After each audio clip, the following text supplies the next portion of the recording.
Hey guys, KB here, and today we've got another episode of KB's Op Shop Adventures.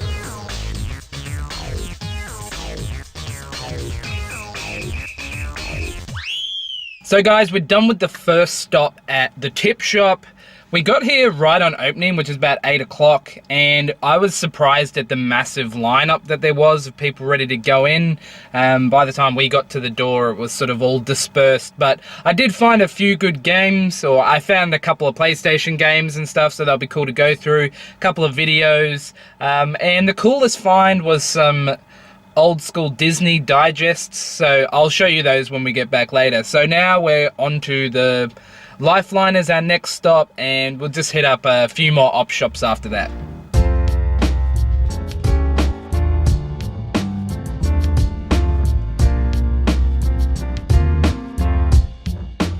So we just finished up at Cash Converters now. For the first time in, I don't know, a couple of months, we walked away without buying anything from a Cash Converters, and this one's usually pretty good. They've generally got PS2s and Xbox and all that sort of stuff, but they pretty much had nothing today. Well, nothing worth picking up anyway, so that was a bit of a shame, but oh well.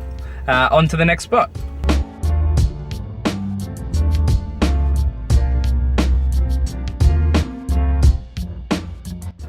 We're at another Lifeline now. We had luck at the last Lifeline where I picked up a Xbox 360 console, which I didn't actually have one, so that was cool. I'll show you that, guys, when we get home. So after this Lifeline, we got about one more stop, and I'll just see how we go, and I'll catch up with you guys soon. Okay guys, just got home now. This is the haul that I've picked up. So some good stuff in here, and let's go in the other room and check it all out. Okay guys, now is the time to go through the box of goodies that I picked up today. So the first thing I picked up was 2 blank VHS tapes. I think these were $1 a piece.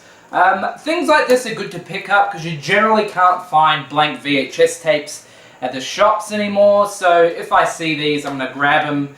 I do have some ideas of things I want to do in the future relating to using VHS tape for video effects and the such, so I don't actually have any old VHS tapes that I can record on, so these are cool to have.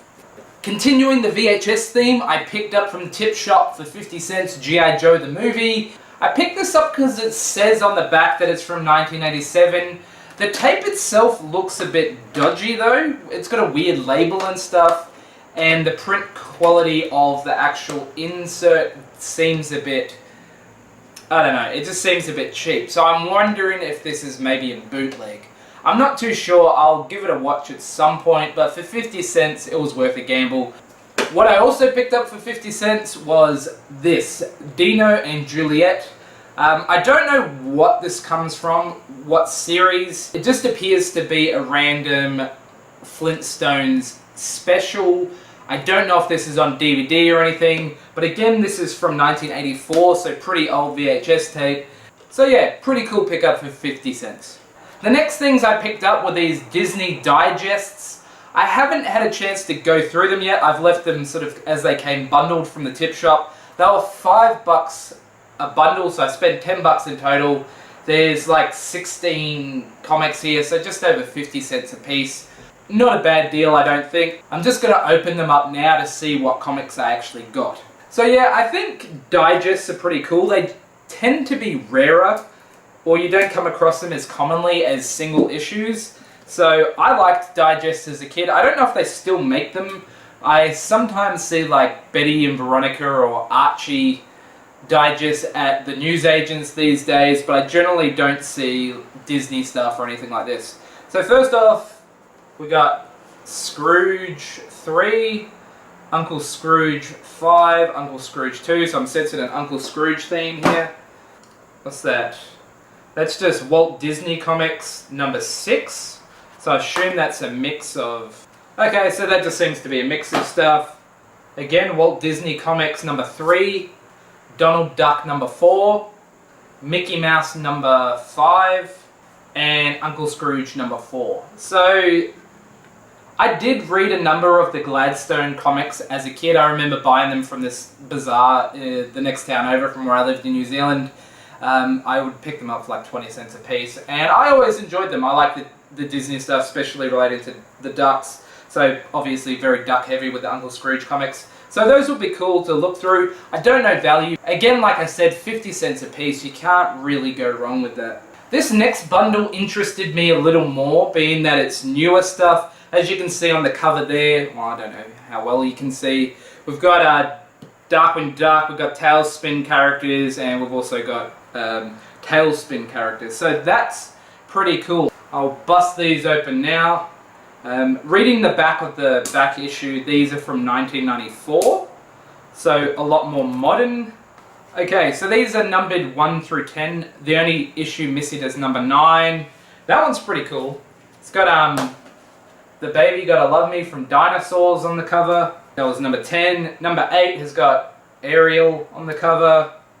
That looks to be a two-parter with number 7, which is pretty cool. We've got a Darkwing Duck cover. Number 6. Number 8 is Tailspin. Number 4 is the one I just showed you before. That was at the top of the stack.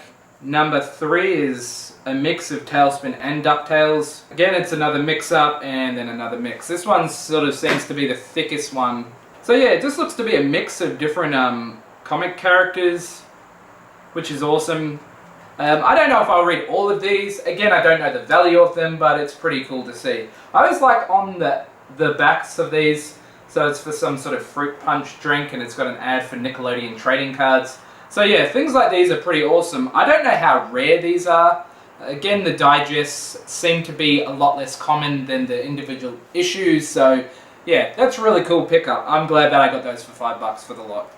Next, I'll go through the pickups that I got from the RSPCA shop, which again was a little bit fruitful. So yeah, I picked up 2 more Animorphs books, number 20 and 21. So those will go in the pile with the other couple that I picked up in one of my earlier videos. So again, cool to have. I really need to get into finding out more about Animorphs.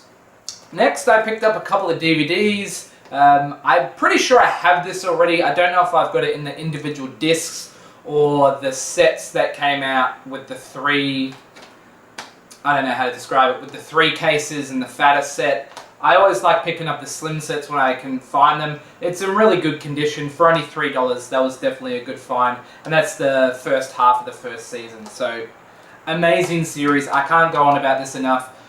But I think the general public doesn't know enough about how good this series is. I can't say enough good things about it. Next, I picked up Ren and Stimpy Season 1 and 2. This one's brand new in the shrink wrap. Again, for only $3, that's an awesome pickup. Ren and Stimpy is a series that I really enjoyed as a kid. I love the trading cards and the comic books as well. I love the game on Sega. So, really happy to pick this up. I think there's only 3 of the original series seasons anyway. So, I would hope to get the remaining seasons, and yeah, definitely a good pickup for $3. Okay, so now I'm going to go through a stack of PlayStation games. I paid between $1 and $3, I think, for all of these. Maybe I paid $4 for one. But yeah, I'll just quickly go through these. Red Faction 2. I gotta plead ignorance, don't really know anything about the Red Faction series, so let me know in the comments if it's any good. I picked up Scooby-Doo Mystery Mayhem. I don't know anything about this game. I think this was $1, and I thought for $1, what the hey. Picked up these 2, NBA Street Volume 1 and 2. I haven't actually ever played Volume 2, but me and one of my best friends played the absolute hell out of NBA Street 1. So to pick those up for $1 or $2 each, that's really awesome for me. GTA San Andreas, I've already got this game, but it's in really good condition.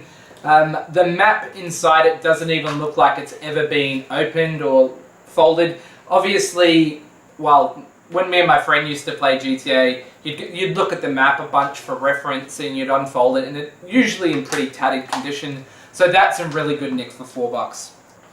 Simpsons Hit and Run, picked this up for only $2, so pretty stoked with that. And the last game is one I haven't played, Enter the Matrix. Again, this was only $2, so I thought, what the hey. Next is just some Xbox games. Picked up NBA Live. I think this was $3. Probably only worth like $1, but I really like NBA games, so that was cool. Burnout 3, I think this was $2. Don't know a lot about Burnout. I've only ever heard good things, but I thought for a couple of bucks I'll give it a try. GTA 4 for Xbox 360. This was only $1, but it was taped up, so I couldn't have a look at the disc. But when I got it home, I found out that it's got that perfect circle of death that happens when you move an Xbox when it's playing, so that doesn't actually read. I'm going to try buff it out and see if I can get it working. But I figured for $1, it was worth a gamble if I can find a copy of the loose disc and swap it out, because the case is in okay nick, so win some, lose some. The last game I picked up was Halo 3 for the Xbox 360. Now, the reason I picked this up, because I already have a copy, is because it's still brand new sealed, which is really rare to find at a thrift shop. They're asking $10 for it, which I don't know really if that's a good deal. I was figuring for $10 to have a sealed version of a popular game like Halo is pretty cool to have in the collection. I probably won't open that because, as I mentioned, I've got an open copy, but I just thought it was something cool to grab and to hold on to, and hopefully in the future it's worth a bit more. Now this next item is really awesome. It's a Sharp cassette recorder, portable recorder.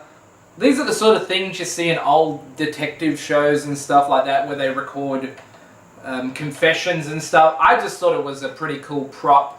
I haven't checked it to see if it works yet, but that could be something that I could use for a future video. I've got like a film projector and stuff like that I also want to use at some point. So yeah, you don't really see things like this around anymore, so to pick this up for only $8, I was pretty happy to pay that. Like I said, hopefully it works, but again, it'll be something cool. Hopefully it come in use for a future video, but yeah, just a unique item. The last thing I got, and you may be surprised to know I don't have one, is an Xbox 360. Now, I have wanted one of these for a while, but I was sort of wanting to pay on the cheaper side for it. I see these all the time for like 60, 70 bucks at stores. Cash converters and stuff always have them. But yeah, I just been holding off till I found one for a decent price. So I picked this up today at Lifeline for only 40 bucks. It seems like someone had tried to give it away because the disc tray was stuck. So when I fired it up, I couldn't get it to open. I just did a quick Google on how to open that, and there's just a manual button that you can press with like a paper clip when you pull the faceplate off. So that was a simple fix. The hard drive's got a couple of games like Bomberman and Street Fighter Hyper Fight, so that was a cool little bonus to find.